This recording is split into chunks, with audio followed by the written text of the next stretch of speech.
ഇതിൻ്റെ ഒരു ഗ്രാവിറ്റി അവർക്കിപ്പോഴും അറിയില്ല. മക്കൾ ജീവിച്ചിരിക്കുന്നു എന്നുള്ള ധാരണയിലാണ്. അല്ലെങ്കിൽ മക്കളെ കാണണം, മക്കളെ അന്വേഷിക്കുകയാണ് ചെയ്യുന്നത്. അതുമാത്രമാണ് അവരുടെ അന്വേഷണത്തിൽ നിന്ന് വരുന്നത്.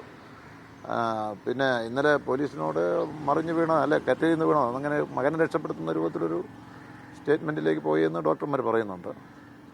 അല്ലാതെ അവരൊരു കാര്യങ്ങളെല്ലാം പറയാവുന്ന രൂപത്തിൽ മാറിയിട്ടില്ല. ഇപ്പം ഞാൻ കയറി കണ്ടിരുന്നു, ഡോക്ടർ മനോജൻ കൂടെ ഉണ്ടായിരുന്നു. കെ മനോജൻ, ഇവിടുത്തെ MD, അദ്ദേഹത്തിൻ്റെ സാന്നിധ്യത്തിലും ന്യൂറോ സർജനും ഡോക്ടേഴ്സിൻ്റെയും സാന്നിധ്യത്തിൽ ഞാൻ കണ്ടിരുന്നു. കണ്ണു തുറന്നു, സംസാരിക്കാൻ കഴിയുന്ന അവസ്ഥയായി മാറിയിട്ടുണ്ട്. ആശ്വസിപ്പിക്കുമ്പോൾ മക്കൾ എന്ന് പറയുന്നുണ്ട്, വ്യക്തമായ മക്കൾ എന്ന് പറയുന്നുണ്ട്. കൂടുതൽ വിവരങ്ങൾ സംസാരിക്കാൻ കഴിയുന്ന അവസ്ഥയാണ് ഇപ്പോൾ എന്ന് എനിക്ക് തോന്നുന്നില്ല. ഇപ്പോൾ ഒരു സെഡേഷനുണ്ട്, എന്തോ മെഡിസിൻ്റെ സെഡേഷനുണ്ട്. ഡോക്ടർമാർ പറയുന്നത് നാളെയൊക്കെ ആകുമ്പോൾ കുറേ കൂടി സ്റ്റേറ്റ്മെൻറ്റ് കൊടുക്കാൻ കഴിയുന്ന അവസ്ഥയിലേക്ക് എത്തുമെന്നാണ് ഞാൻ ന്യൂറോ സർജനുമായിട്ടൊക്കെ കൺസൾട്ട് ചെയ്തപ്പോൾ അവർ പറയുന്നത്.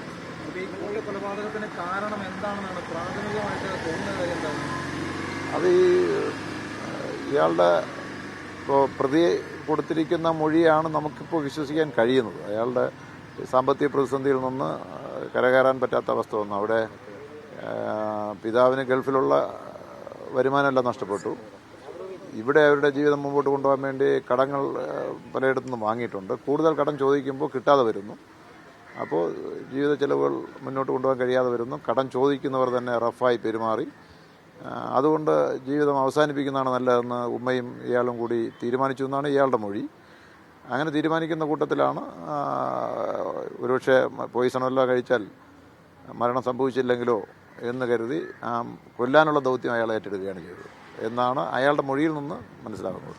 ഇവരുടെ ഇഞ്ചുറിയെ സംബന്ധിച്ച് ഡോക്ടർമാരുടെ അഭിപ്രായം എന്തെങ്കിലും ബ്ലണ്ട് ഒബ്ജക്റ്റ് കൊണ്ട് നന്നായി പ്രഹരിച്ചാൽ കാണാവുന്ന മുറിവുകളാണ് തലയിലും മറ്റുമൊക്കെ കാണുന്നത്.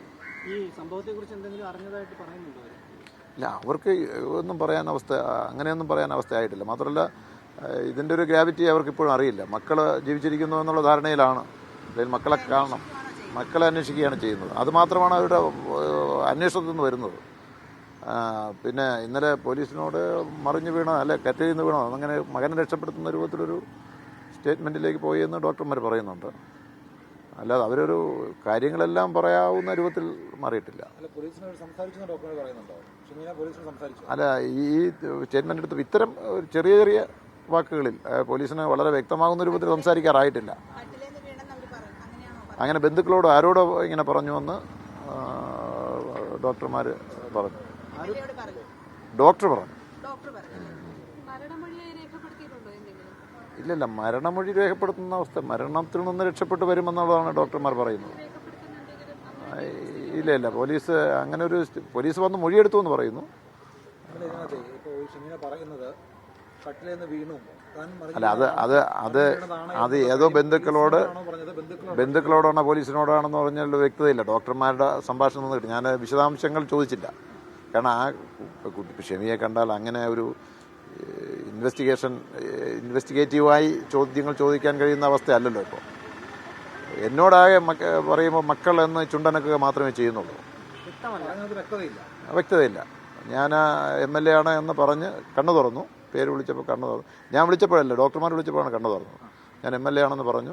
അപ്പോൾ ഇങ്ങനെ മക്കൾ എന്ന് പറയുന്നു. ഞാൻ പിന്നെ ആശ്വസിപ്പിക്കുകയാണ് ചെയ്തത്. വ്യക്തതയില്ല.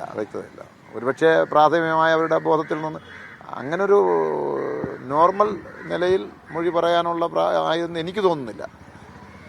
ഡോക്ടർമാർ പറയുന്നത് നാളെയൊക്കെ പോലീസിനോട് കുറേ കൂടി സ്റ്റേബിളാകും, പോലീസിനോട് പറയാൻ കഴിയുമെന്നതാണ് ഇപ്പോൾ കാണുന്നത്.